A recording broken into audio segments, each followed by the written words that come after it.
Have you ever felt someone standing over your bed while you slept? But when you opened your eyes, there was nothing there? What if I told you sometimes the thing you don't see is the one standing closest, watching you breathe, counting every heartbeat, waiting for the moment you finally notice it? Welcome to Horror Ambient, the channel where every whisper hides a scream and every shadow hides something that should never be seen. Tonight's story is long, terrifying, and meant to be heard in the dark. Listen alone, if your courage allows it. Eleanor Hart always believed abandoned buildings held memories fragments of the past that lingered like dust in forgotten corners. When she learned about Ashborne Orphanage, she thought she'd found her next big paranormal documentary. The locals avoided her, offering only warnings spoken through trembling lips. Don't listen to the walls. Don't answer the whispers. Never look at its shadow. She dismissed the stories as superstition, yet something in their hollow eyes made her chest tighten. But curiosity pulled her forward. The journey to the orphanage was suffocatingly silent. The road wound deep into a forest where sunlight seemed afraid to enter. The trees leaned inward, twisted like starving creatures reaching for her car as fog rolled across the ground like pale fingers. When she reached the rusted iron gate, her breath hitched. The sign above read, "Ashborne Home for Lost Children," except the word "lost" had been scratched out so violently the metal was torn open. As she stepped through the gate, the temperature dropped so sharply she gasped. The air felt wrong thick, heavy, pressing against her lungs like an invisible hand. The orphanage towered ahead, its windows dark and hollow, as though staring down at her with emptiness more terrifying than anger. On a moment she thought she saw a face in one of the windows, small, pale, watching. But when she blinked, it was gone. Eleanor forced herself inside. The door groaned open, the sound echoing like a scream caught in a child's throat. The smell of mold, damp wood, and something metallic hit her immediately. She lifted her recorder. "This is Eleanor Hart," she began, but her voice sounded small in the suffocating silence. Then something whispered through the static. "Eleanor." Her spine snapped straight. Her heart pounded. No one knew she was coming. No one should be here.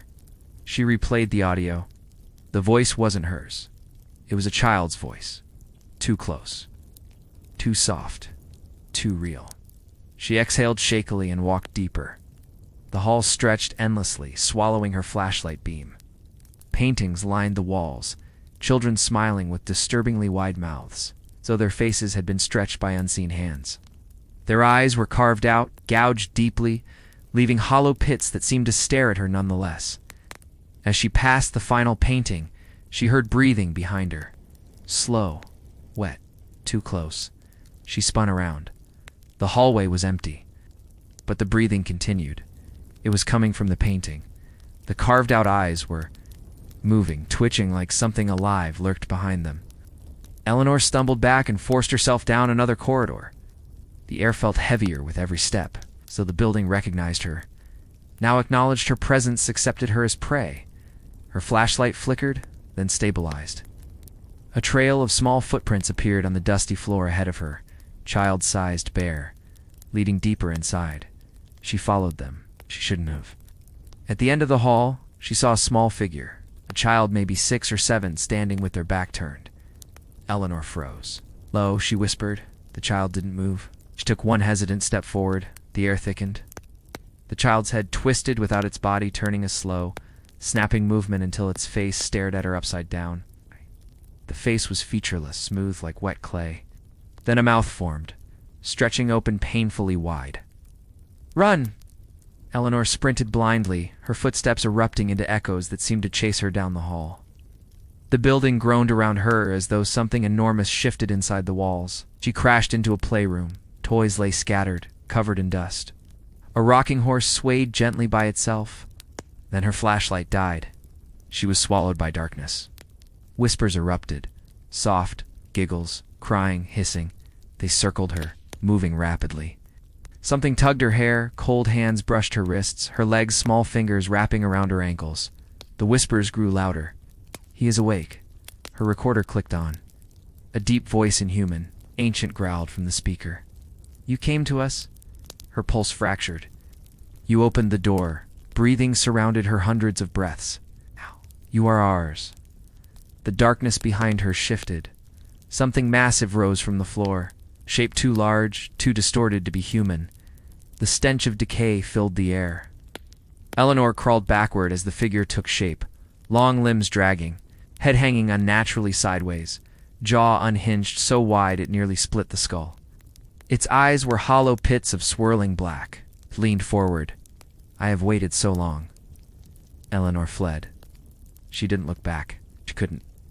The sound of the creature crawling after, Hurt's bones scraping the walls, echoed silently through the halls. She burst out the entrance, gasping for breath, stumbling toward her car. As she slammed the door and sped away, she saw the orphanage shrinking in her rearview mirror. Then something moved in the back seat, a whisper, soft, to close. We told you not to leave. Dozens of faces slowly materialized behind her children made of shadow, hollow-eyed, reaching forward. But above them all towering, bending, smiling was him, the one who watches. His reflection filled the mirror, and the mirror cracked, and everything went black. If this story chills your bones, make sure to like, comment, and subscribe to Horror Ambient. Here, darkness speaks, and nightmares never end.